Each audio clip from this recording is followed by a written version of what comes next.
যে গাছটিকে আপনারা দেখতে পাচ্ছেন, গাছটির নাম অর্জুন বৃক্ষ। যে গাছটি মানুষের উপকারে আসে সেই গাছের ছাল থাকে না, তার জলজান্ত একটি উদাহরণ কিন্তু অর্জুন বৃক্ষ। এই গাছটি গ্রামগঞ্জে প্রচুর দেখা গেলেও কিন্তু গাছের ছাল কিন্তু মানুষের উপকারে লাগার জন্য গাছের ছাল মানুষ সম্পূর্ণরূপে তুলে নিয়ে যায়। কিন্তু বর্তমানে এর প্রভাবটা অনেকটাই কম পড়েছে। কিন্তু যেহেতু যুগ উন্নতি হয়েছে, মানুষ বুঝতে শিখেছে এবং তার সঙ্গে সঙ্গে এই সমস্ত গাছগুলি কিন্তু দেখা যায় যে ছালটি কম তোলা হচ্ছে। তবে একটা জিনিস দেখা যায়, যে সমস্ত গাছগুলি অন্তত ম্যাচিওর নয় সেই সমস্ত গাছের ছালগুলি যদি তুলে নেওয়া হয় তাহলে অবশ্যই সেই সমস্ত গাছগুলির মৃত্যু পর্যন্ত ঘটতে পারে, সেখানে ফাঙ্গাল ইনফেকশন হয়। আর যে সমস্ত ম্যাচিওর গাছগুলি রয়েছে সেই সমস্ত গাছগুলিতে ছাল তুলে নিলে তারা মোটামুটিভাবে নিজেদের আবার রিকভার করে আবার নতুন ছাল তৈরি করে নিতে পারে। তবে সেটাও যদি একটা মিনিমাম জায়গার মধ্যে থেকে তোলা হয়, তাহলে যদি সম্পূর্ণ গাছ থেকে তুলে নেওয়া হয় তাহলে সেখান থেকে কিন্তু আর রিকভার করাটা খুব মুশকিল হয়ে যায়। আর গাছেও কিন্তু সেখানটা থেকে ইনফেকশন হওয়ার সম্ভাবনাটা অনেকটাই বেশি থাকে। তা আপনাদের কাছে অনুরোধ করবো, যারা গ্রামগঞ্জের মানুষজন রয়েছেন, যারা অর্জুন গাছ সম্পর্কে বেশ ভালো জানে, তারা অন্তত এই সমস্ত গাছের ছালগুলিকে এইভাবে তুলবেন না। অর্জুন গাছ মূলত আমাদের ভারতবর্ষ, বাংলাদেশ, শ্রীলঙ্কা, মোটামুটি এশিয়া মহাদেশের সমস্ত জায়গাতে পাওয়া গেলেও এই গাছটি মোটামুটি ভাবে আপনি যদি খেয়াল করেন তাহলে পুকুর ধারে বা জলাশয়ের আশেপাশে বা নদীর ধারে এই সমস্ত জায়গাতে এই গাছগুলি বড় হয়। কারণ এই গাছগুলি বেড়ে ওঠার জন্য যে পর্যাপ্ত পরিমাণ জল লাগে সেটা সাধারণত জমি শুকনো জায়গাতে খুব কম পাওয়া যায়, যার ফলে গাছের গ্রোথটা খুব একটা ভালো হয় না শুকনো জায়গায়। তার যদি নদীর ধার বা পুকুর ধার এই সমস্ত জায়গাতে হয় তাহলে গাছের গ্রোথটা অনেক সর্বোচ্চ হয়ে থাকে। এই গাছটি চেনার উপায় কিন্তু খুবই কঠিন। আপনি যখন ছোটবেলায় এই সমস্ত গাছগুলি নার্সারিতে ক্রয় করতে যাবেন তাহলে নার্সারির উপর ভরসা করে আপনাকে গাছটি নিতে হবে। তার কারণ হচ্ছে এই গাছটি জারুল গাছ এবং মেহগনি গাছ, এই তিনটে গাছই একই রকম দেখতে হয় ছোটবেলাতে। বা আপনি যদি আপনার ফরেস্ট ডিপার্টমেন্ট থেকে থাকে সেখানে কিন্তু বিনা পয়সা কিন্তু বিশ্ব পরিবেশ দিবসগুলোতে এই সমস্ত গাছগুলি দেওয়া হয়ে থাকে, আপনি সেখান থেকে সংগ্রহ করতে পারেন। কিন্তু একজন বাগানি হয়ে কি করে আপনি এই সমস্ত গাছগুলি আপনার ছাদ বাগানে লাগাবেন? এই সমস্ত গাছগুলি মোটো ছাদ বাগানে লাগানোর গাছ নয়, এটা একটা বৃক্ষ জাতীয় গাছ। আপনার বাড়িতে যদি কোনো ফাঁকা জায়গা থাকে সেখানে লাগাতে পারেন, বা আপনি যদি একজন বনসাই প্রেমী হয়ে থাকেন তাহলে অবশ্যই আপনি বনসাই বানাতে পারেন। এর বাইরে তেমন কোনো কাজে কিন্তু একজন বাগানির আসবে না।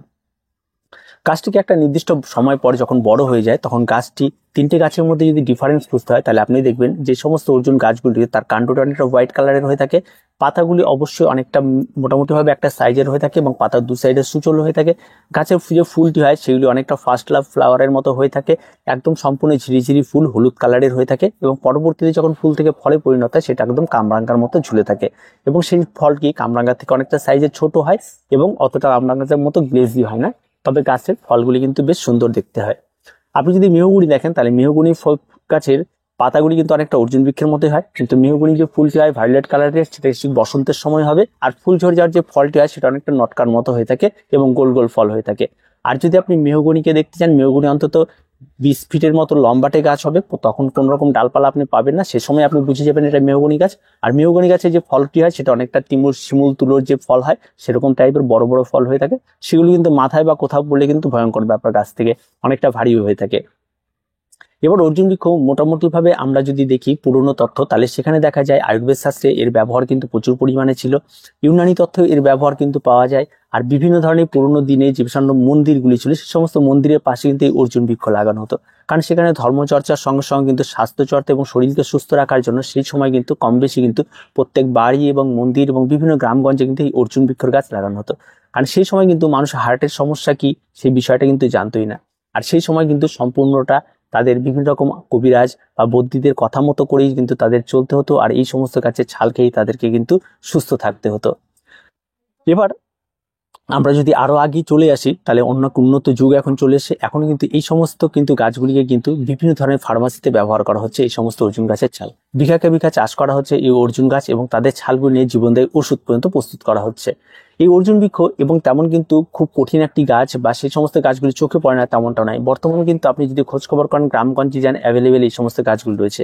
তবুও দেখা যায় ফরেস্ট ডিপার্টমেন্ট থেকে প্রতি বছর কিন্তু অর্জুন গাছ লাগানোর একটা প্রয়াস চালিয়ে যাচ্ছে, কিন্তু অর্জুন গাছের কাঠ কিন্তু অত্যন্ত মূল্যবান। আপনার ছাদ বাগান বা আপনি যে কোনো জায়গায় একটা আসবাবপত্র তৈরিতে কিন্তু ভীষণ রকম ভাবে আপনার কাজে আসবে এই অর্জুন গাছের কাঠ। তাই সব দিক দিয়ে দেখতে হলে কিন্তু অর্জুন গাছ কিন্তু খুব একটা উপকারী গাছ।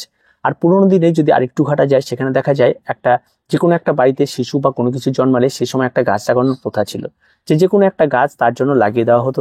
যখনই তারা বড় হতো বা সেই বাচ্চাটির বয়স 25 বা 30 বছর হতো তখন তার সেই সময় সেই গাছটিকে বিক্রি করে একটা অর্থনৈতিকভাবে উন্নতি করতো এবং সেই ছেলেটার পড়াশোনা হোক বা তার জন্য জমি কিনে দেওয়া হোক বা তার একটা ফিউচারের কথা ভেবে সেই সমস্ত গাছগুলি লাগিয়ে দেওয়া হতো। তার মধ্যে কিন্তু অর্জুন গাছও ছিল একটি, লাগানো হতো অনেক জায়গায়। এভাবে তারা আস্তে আস্তে অর্জুন গাছে প্রসারিত হয় এবং অর্জুন গাছ ফেমাস হয়ে ওঠে। অর্জুন গাছের ভেষজ গুণ বলতে গেলে প্রচুর পরিমাণ গুণ রয়েছে। হার্টের ওষুধ থেকে শুরু করে আপনার পেটের সমস্যা, আপনার চোখের সমস্যা, আপনার ত্বকের সমস্যা, আপনার চুলের সমস্যা, আপনার বডিতে যত ধরনের সমস্যা রয়েছে তার সমস্ত কিছু ওষুধই কিন্তু এই অর্জুন গাছের ছাল, অর্জুন গাছের পাতা, অর্জুন গাছের ফল থেকে কিন্তু পাওয়া যায়। তা আমাদের কথা মতো শুনে আপনি ভেষজ গাছ জন্য কিন্তু তার ছাল তুলে নিয়ে আসবেন এবং ওষুধ বানিয়ে খাবেন, এমনটা কখনোই করবেন না।